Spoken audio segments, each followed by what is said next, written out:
I should say something about Rue, and Thresh too, really, but every time I tried to write it at home, I ended up with a blank paper staring me in the face. It's hard for me to talk about them without getting emotional. Fortunately, PETA has a little something worked up, and with some slight alterations, it can count for both of us. At the end of the ceremony, we'll be presented with some sort of plaque, and then we can withdraw to the Justice Building where a special dinner will be served. As the train is pulling into the District 11 station, Cinna puts the finishing touches on my outfit, switching my orange hairband for one of metallic gold and securing the Mockingjay pin I wore in the arena to my dress. There's no welcoming committee on the platform, just a squad of 8 peacekeepers who direct us into the back of an armored truck. Effie sniffs as the door clanks closed behind us. "Really? You'd think we were all criminals," she says. "Not all of us, Effie. Just me, I think." The truck lets us out at the back of the Justice Building. We're hurried inside. I can smell an excellent meal being prepared, but it doesn't block out the odors of mildew and rot. They've left us no time to look around. As we make a beeline for the front entrance, I can hear the anthem beginning outside in the square. Someone clips a microphone on me. PETA takes my left hand. The mayor's introducing us as the massive doors open with a groan. "Big smiles," Effie says, and gives us a nudge. Our feet start moving forward. This is it. This is where I have to convince everybody how in love I am with PETA, I think. The solemn ceremony is pretty tightly mapped out, so I'm not sure how to do it. It's not a time for kissing, but maybe I can work one in. There's loud applause, but none of the other responses we got in the Capitol, the cheers and whoops and whistles. We walk across the shaded veranda until the roof runs out and we're standing at the top of a big flight of marble stairs in the glaring sun. As my eyes adjust, I see the buildings on the square have been hung with banners that help cover up their neglected state.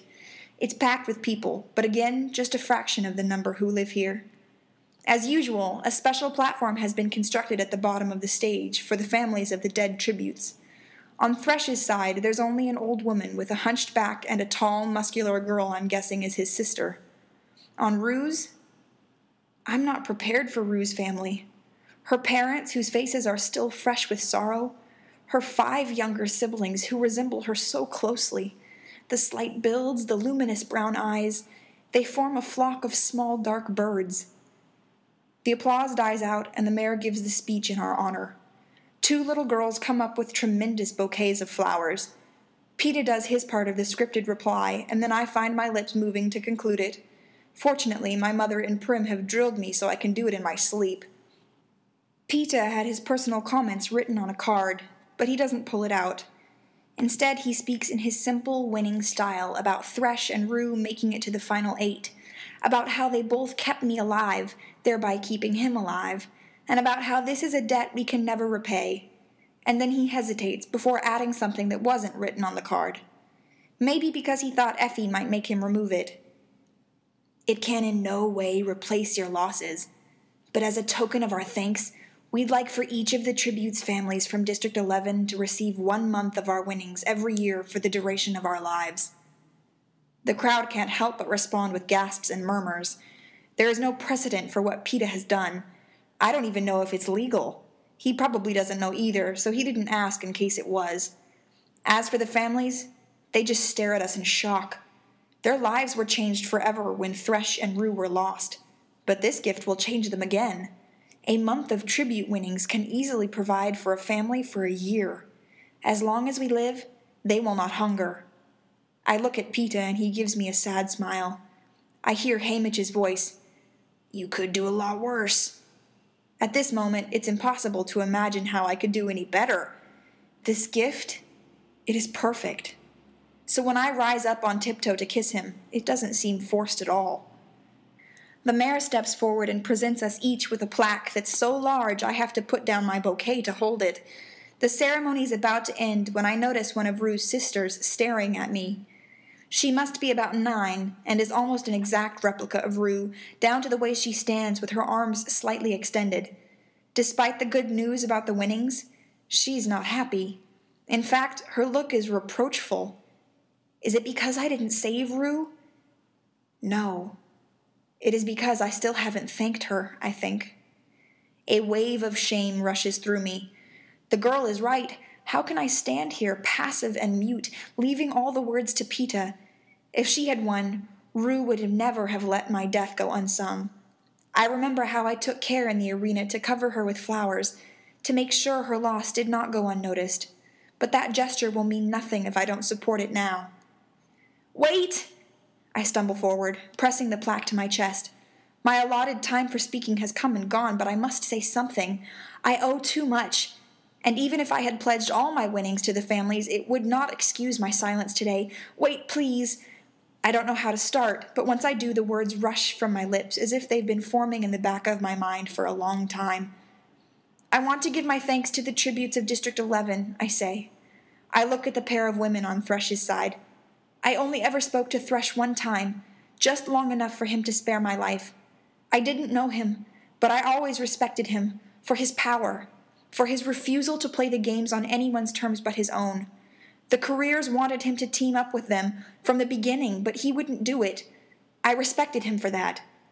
For the first time, the old hunched woman, is she Thresh's grandmother? Raises her head, and the trace of a smile plays on her lips.